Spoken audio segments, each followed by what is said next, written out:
afternoon. I'm Becky and I'm Stephanie Olsen. Several years ago, I did a program about one of my most influential teachers at PennYanTV, Charlotte Grady Fitzpatrick.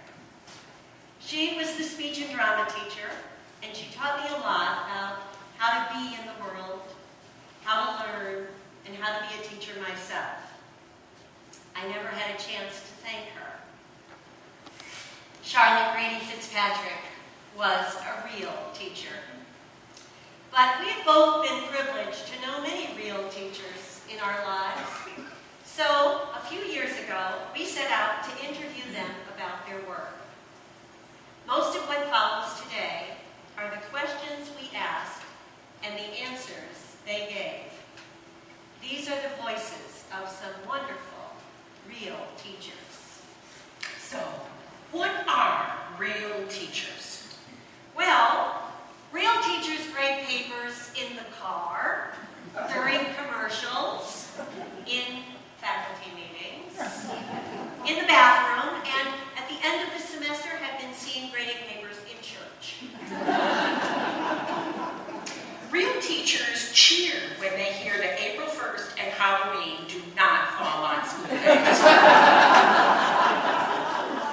Real teachers have disjointed necks for writing on the board without turning their backs on the class.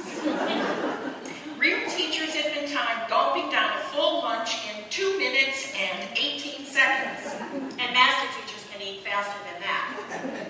Real teachers never teach the conjugations of lie and lay to 8th graders. Real teachers have their best conferences in the parking lot.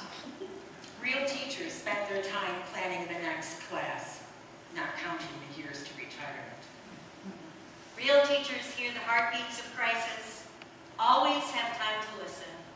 Know they teach students, not subjects, and they are absolutely non-expendable. Why did you keep on teaching when so many teachers leave in the first few years?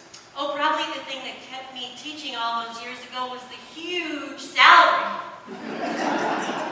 No. Actually, I loved the job.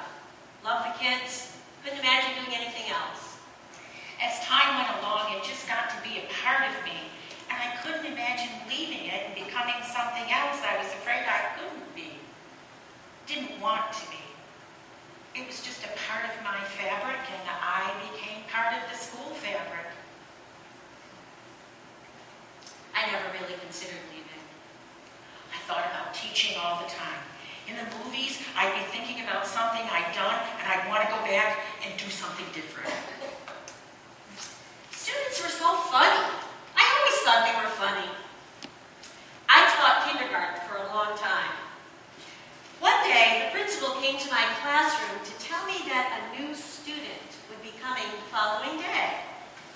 So I told my students they'd soon have a new friend, and that he was moving to our little town in upstate New York, all the way from the state of Illinois. One of the kids raised his hand and said, "Wow, will he be able to speak English?" So I spent the next few days teaching the class about the United States of America, showing them maps, etc. It turned out that the new child had also previously lived in California, and he showed us the entire route he had taken from California to Illinois to New York. Well, a few days later, another teacher came into my classroom and asked to meet our new student. I explained that he had moved here from Illinois. Another child jumped up and said, "No!" I was so proud. He came to the map and said, first, he was in California. Then, he was in Illinois. And finally, he came here, all the way to America. The best teaching aid I had was this window pole. The ones we used to use to open up the top windows. It was a musket, a turnstile,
away from me, as if you were taking a test. I'd leave the door open so no one passing by would think he was talking to me about a problem. I am very proud of the fact that throughout my career, I practiced what I called being positively prepared. I had expectations and I followed them up. I kept a notebook every day of what and how I taught and took notes on what worked and what didn't. My background, from a family of pretty poor farmers, I think they'd be a little more sympathetic to the have-nots. Word got around that if you needed a pencil, you could come to me. I'd go around after school, pick up all the broken ends of pencils, sharpen them up, and keep them in a box on my desk. Little seventh graders would come in and say, "My brother told me that if I needed a pencil, you could give me one." I was given a key to the school shortly after I came here. I kept it for years and years. People knew that and would call me at night. "My kid left his good shoes in his locker and now he has to go to a funeral." Snow day, just before Christmas vacation, a kid called me up to say he made something for his grandmother and left it drying in a rack. So I'd open the school for him. Things like that. Sort of made it a full-service job that way.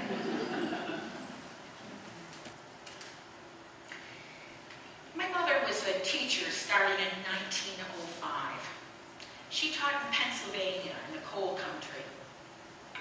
Bathing facilities were rather scarce, in winter especially.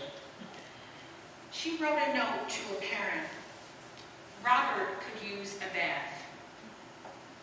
Parent wrote back, "Learn, Robert, don't smell him. He ain't no rose." My mother probably regretted sending that. I guess I regret just that when I started out, I didn't know as much as I did at the end.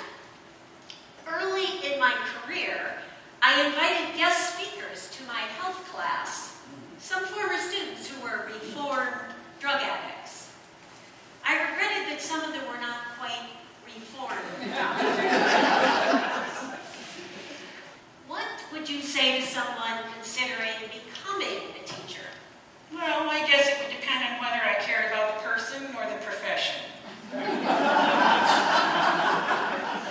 I would say, make sure you're willing to work hard. I told my own kids, don't do it. There are too many pressures and so many hoops to jump through. But most of the time, I'd say, go for it. What advice would you give to a new teacher? Know your course content. Don't try to be a friend. Show your students constant, abiding, and enduring respect. Never let them see a sweat. Get a role model, a mentor. Dress professionally. Dress down days used to be dress up days. Be a reader. I once had a student teacher who said, "I didn't know all that stuff." I said, "I didn't either when I started. You have to read." Enjoy your students. Never try to teach a pig to sing. It wastes your time and annoys the pig.